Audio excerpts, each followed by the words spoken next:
Hey, and welcome to Matt and Jess TV. I am Matt Roast. And I'm Jessica Bun Bun. This is our Welcome to Derry Season 1, Mhm. Episode 7 reaction and review. And man, did they include a lot in here. Yeah, we have more of a Pennywise origin story Yeah. than before. We also have this huge cliffhanger where we kind of start to see, oh, Shaw, this is what you're trying to do, and this ain't good. Seeing what Shaw was really actually up to was so surprising. Yeah. I did not see this twist coming at all. And man, there were a lot of twists and turns in this episode and things that I did not see coming. No. And I know that this is going to sound really weird, but that was actually the most surprising thing that happened in this episode. And there was a lot. Yeah, I agree with you because it's just a Oh. situation to me where it already felt like Shaw was doing something that was incredibly irresponsible. Yeah. So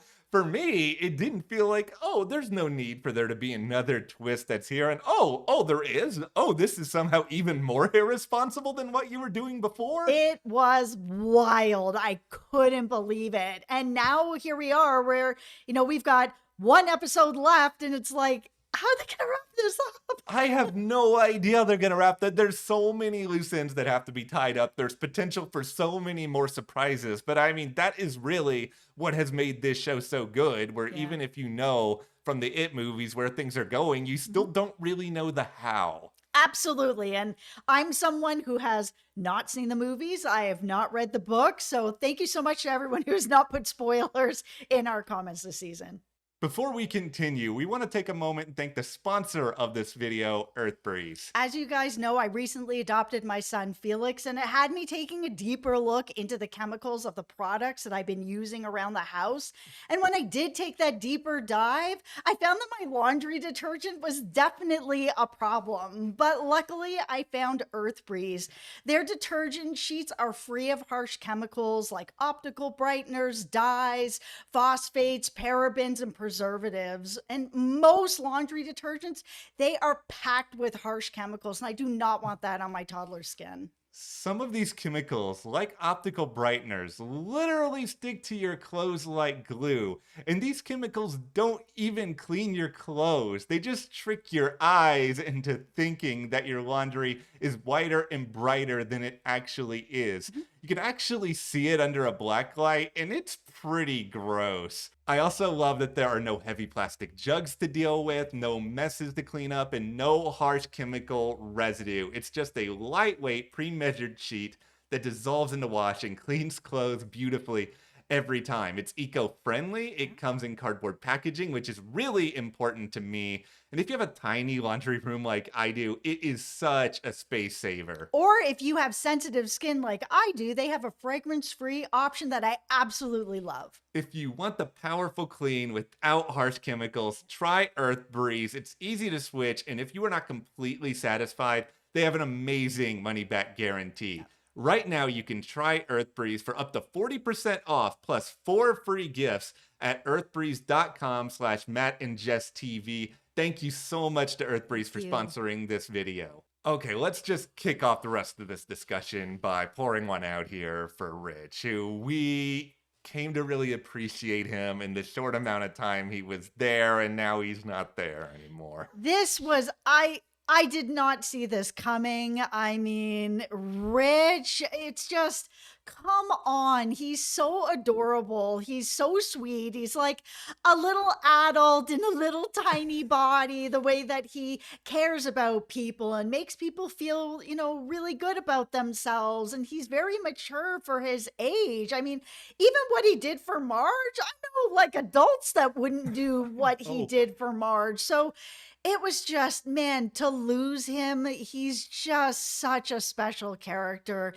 And all this time, I've really been feeling like there's something that was different about Rich in general, because he was the only kid out of our group that hadn't really had a one-on-one experience with Pennywise. It feels like we've kind of seen the reason for that now, which was, all right, we are creating this character solely with the knowledge that we're going to take him out of the equation at some point. So we're not going to spend that much time seeing him be really, really afraid in the same way that we are some of the other characters. Well, here's the other thing. Okay, here's my tinfoil All right. hat about Rich and what's kind of going on, and maybe why he didn't end up having any of these same, situations with Pennywise. Because what he did for Marge and, getting her into the crate and then laying on top of it to make sure she can't get out so that he could save her life.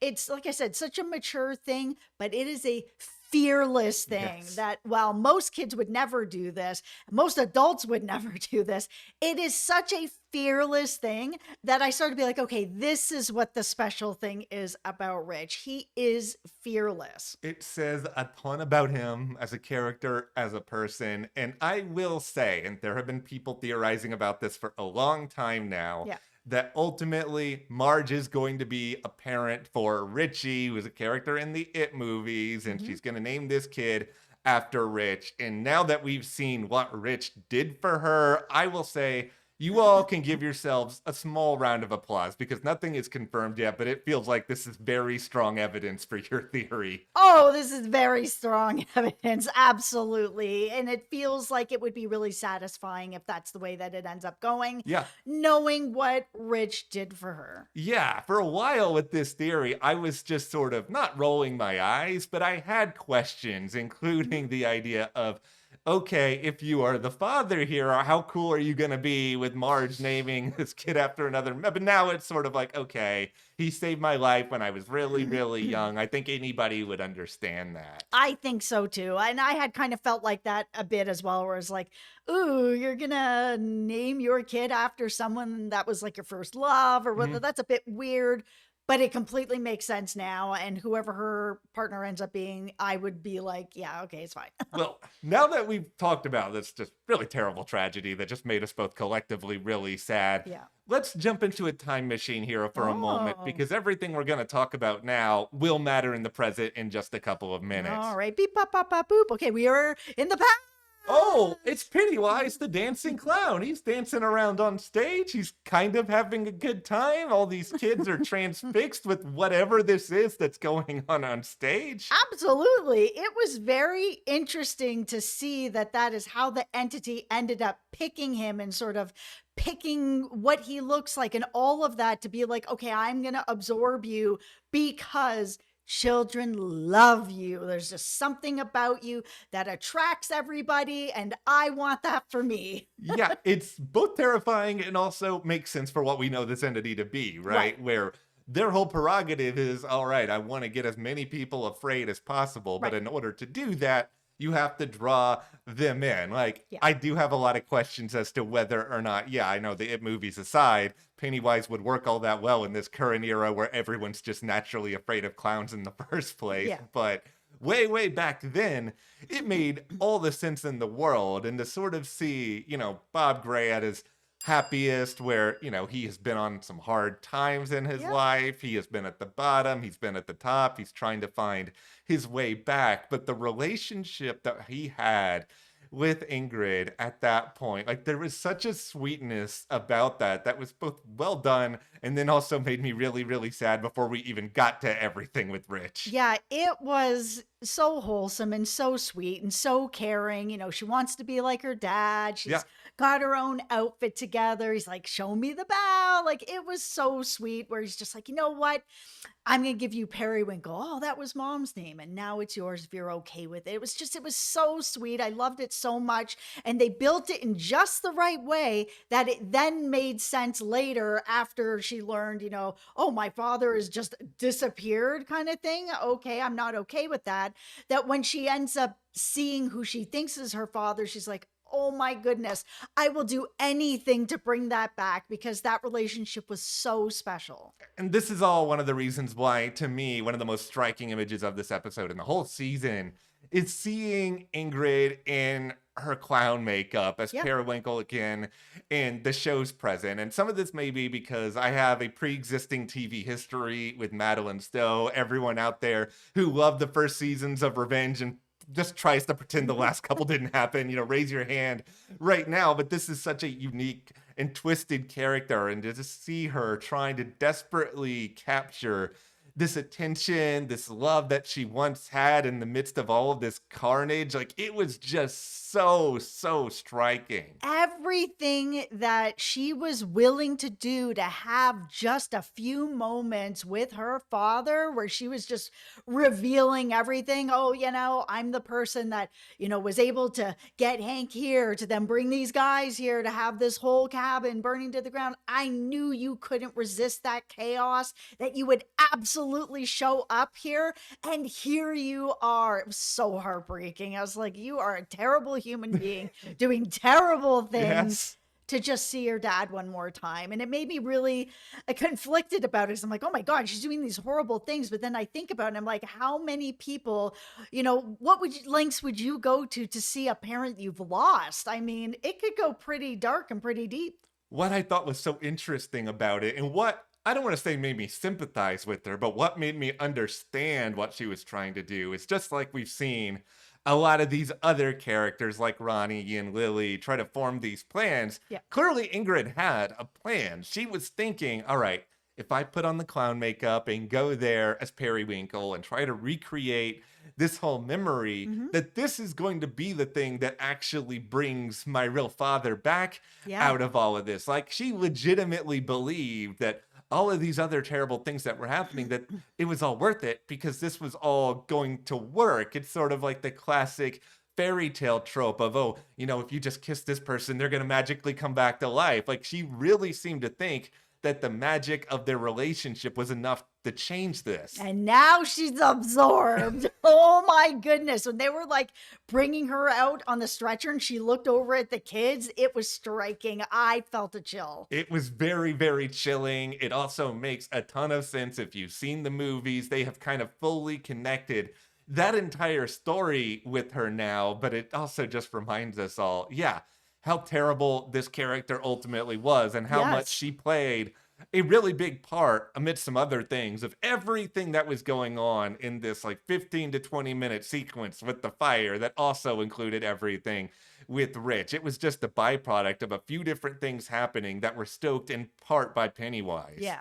But I mean, beyond all of that, though, this was also a situation stoked by, all right, the tensions in the town, Yep. what's going on with Hank, and Yes. all of it was infuriating watching this happen to these characters. And then you're adding on top of it the reaction that the town seemed to have to all of this after the fact, where they were just, all right, we're just going to sweep this under the rug, despite what happened to countless people, and kind of go about our day. It was so weird. Oh, we'll just pour one out for Stanley the Butcher. I'm like, oh my goodness, this Yeah. is really, this was such a huge tragedy I that know. happened here. It was so shocking. But yeah, I mean, if anyone's good at sweeping something under the rug, it is Derry. Yeah, they're really trying to show us, I think, through all of this, how Derry as a town, they're so desperate to preserve what they think is right Right. that they are willing to overlook almost anything. And I think this just adds more fuel to the, all right, well, why has this town not paid more attention to Pennywise and the Yeah. multiple times that they've shown up? It's because I think for them, it's so much easier to just sort of live this day to day where, oh, accidents happen, or, oh, this was an unfortunate tragedy, because they don't actually want to face the reality of this thing that they have helped to perpetuate. Absolutely. And they haven't helped to actually stop. Okay, let's get into Halloran because he has a huge role to play in this. Now that the box is open and he is seeing ghosts everywhere, they're all just clamoring in his head. He cannot stop the noise. It is really unraveling him. He is crashing out. And there is this one particular ghost that he sees when the cabin is all burning down that actually helps him figure out how to get out of here and save some of the kids and save himself and get out of some of this. And it is the same ghost that has told him exactly where one of these pillars is because, the higher ups are kind of like, Halloran's kind of like spent out at this point. I don't know if we're going to really be able to like put him back in, coach. Like something's not right anymore. He's like, no, I actually have the location of one of these pillars so I can take you there. He takes them there, they dig it up, and here it is. Okay, I just feel really bad for Halloran at this point. I'm Yeah. just going to throw that out there. Like, he's trying to do what he thinks is right, but right in the Right. sense of, okay, this is his job in order to do this, but I Right. think he feels like I can use all of these things, this gift that I have, Mhm. supernatural entities, trying to do something different than Pennywise. Like we're seeing a little bit of contrast here. He's very much of the belief of, all right, I'm going to get this done and then I can move forward. I think he's trying to get to the finish line. And even if he doesn't believe what he's doing is necessarily great, Mhm. it's certainly different from what the end purpose ends up being at the hands of Shaw. So for him to do all of this, to go through this process, to get the pillar is ultimately brought back, and then we see yet another twist on top of it. I also wonder how much Halloran actually knew because when we finally, Hanlon's like, "Where are you taking this thing? I thought I was supposed to be taking this pillar somewhere and like we were going to do certain other things with it. You're basically leaving the cage door open. Like, why is this a thing that's happening? Don't worry about it. It's gone back to sleep for 27 years. We've got plenty of time. We just want to go through and do some testing and figure it out. Don't worry, everything is fine." Hamlin's like, everything is not fine. And he ends up, in the whole lab where he's like, don't do this, don't incinerate it. And actually learns the truth from Shaw that no, this is not going to be used for what I said it was somewhere else. It's actually going to be used here at home. I was wondering at that point, I was like, I wonder how much Halloran actually knew because when Joe was kind of like, oh, it was on a need to know basis, Hanlon, and you weren't one of those people that needed to know. Okay, well, did Halloran know? I want to believe that Halloran did not know. I can't say this with full confidence. Let's make this very, very clear. Just because of I Halloran, don't know. if Halloran knew the full story, my opinion changes, and then I'm not going to be as big a fan of Halloran because then I'm I'm going to still a be fan.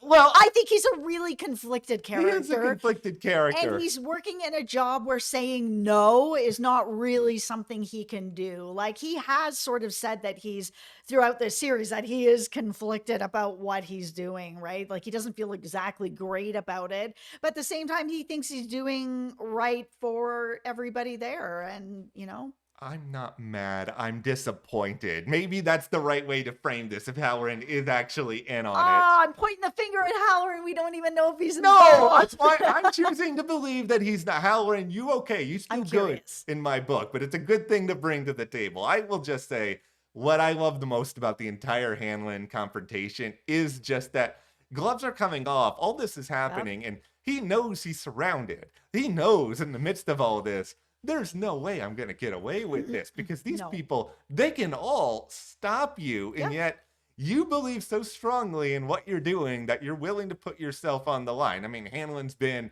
a conflicted character this season too. Like Yeah. he has done Yep. some bad things, including to his own son that make me very upset. But I think at his core, this is someone who does want to protect people. He Yes. does want to protect the town. And he thought that, okay, what we were doing, well, it's dangerous. There might be a good purpose at the end of it if we can actually contain Pennywise to some degree. Yeah, that's the thing. He thinks he's doing, we'll call it good. I mean, Yeah. really bringing Pennywise out and using Pennywise in any kind of way, it's super dangerous. It's, is it actually going to work? Is Pennywise going to turn on you? Yes. Like all of it isn't great, but at least he's kind of like, okay, I think that I'm protecting all of us here, right? Yeah. Like we're using it somewhere else to learn that's like Shaw's like, oh no, no, no. Yeah, we are leaving the cage door open because I'm doing this here to try to get some sort of control over everybody here. So yeah, sorry you didn't know, but thanks for your help. I was like, ooh, Harry Morgan, you are so bad. Okay, let's The have minute he calls him son, I was like, it's just that's Harry a Morgan. high I level of can't. disrespect at that I point. All know. right, why is it? Well, I was about to say, why is Harry Morgan doing this? But why is Shaw doing this? We're gonna sit him down in a therapist chair for Yeah. a moment here and try to psychoanalyze this guy because what he is proposing is this idea that we need there to be some trauma out there in the world. We need there to be horrible things that happen because then everyone will understand, okay, we can't do this. This is reinforcement that they have reasons to be afraid. And maybe some of this is a byproduct of what he went through. And we've seen that through flashbacks Yep. on this show. And he Yes. may think, oh, because I've turned out all right. And by that, I would ask, will you? But everybody else is going to be all right if they go through this too. Is that what you're trying to accomplish here? I legit thought that this was going to be something deeper for Sean. Maybe that still will be part of it, that this Yeah. was more of a personal, like, okay, I confronted Pennywise when I was younger. I haven't ever really had a chance to go back and deal with how I felt about all of this. Now I'm going to use all the power that I have now to be able to find him, say that it's for this one thing. Okay, it's actually for this other thing. And that other thing was going to be sort of his own personal connection to be like, I need to confront this. Yeah. I didn't in the way that I wanted to back then. I was too young. I was too small, whatever. I was too afraid. But now I'm not. Now I have all this power behind me and I can actually go toe to toe with it and be like, I'm not afraid of you. It's kind of where I thought it was going. It still might go there, but If it goes there, I will be a little bit not happy with you, Shaw, but I will understand some elements of it more because this is just full like mustache twirling blah ha ha yes, territory. it Because is. the other problem I would foresee here, yes, Shaw, you have a lot of power. Mhm. You're also not in charge of everybody. You are not like the top of the pyramid, so it feels like you're gonna go rogue. People are gonna find out about this eventually, and then Yeah. those same people, like, aren't they not gonna be happy with you? I understand some of this is being born out of a time period where there's a lot of paranoia, there's a lot of people trying to get the upper hand, but in what universe does something that you can't fully control constitute an upper hand? Well, here's the thing. Do the higher ups not know or they are not okay with it? Is he going rogue? How far up does this go? The minute that he said need to know basis, I was just like, I don't know who knows now. Like, who is in on this? How high up the chain does this go? Is he going rogue? I don't know. I have so many questions. I need more than one episode to answer this. How many tinfoil hats do you I have? know, You so you many. were right to be thinking all this. Here I am. I don't know why in my own little bubble who's just thinking that Shaw is acting alone. He might And be. but no, it's very well possible that there are other people who are aware of this because he had that experience when he was really young. And yeah, Yeah. it seems like some of it has only come back when he went to Derry, but that isn't stopping him from some point in between when he got to Derry and now that he's made some phone calls. He's tried to do some things to make stuff happen, and he clearly has enough people under his spell still that he's Yeah. going to be able to pull a lot of this off. Well, here's the thing. He's also been lying throughout this whole Yeah. show, right? He's been lying to Hanley. He's been lying to Rose. He's very obviously, to me, also lying to all of us. I just don't trust anything that he's saying anymore. I didn't remember anything Yeah. till I came back to Derry. Sure. Tell me another one, Shaw. I Okay. just can't It's trust him. I don't trust him either, but this whole reveal, this should have been where the episode ended. If I had one minor critique of this episode, I think this is a much more effective cliffhanger than leaving everything with Will. Like that to me felt like that phone call as chilling as Ooh. it was chilling, but I just felt like you could have saved that for the next episode. I didn't need it at the very end. I'll take it. It Okay. was so frightening. Like, I knew that it wasn't Ronnie on the phone. It just felt like they were setting us up for some sort of scare. But I did not expect to see Pennywise sitting on top of that fridge, jumping down, absorbing. Like, I don't know what is happening here. Like, I'm so upset. I've lost Rich, and now it feels like I'm losing Will. Again, I haven't seen the movies. I don't know how it all works out. I just know that Will is some sort of a part of the future of the movies or whatever.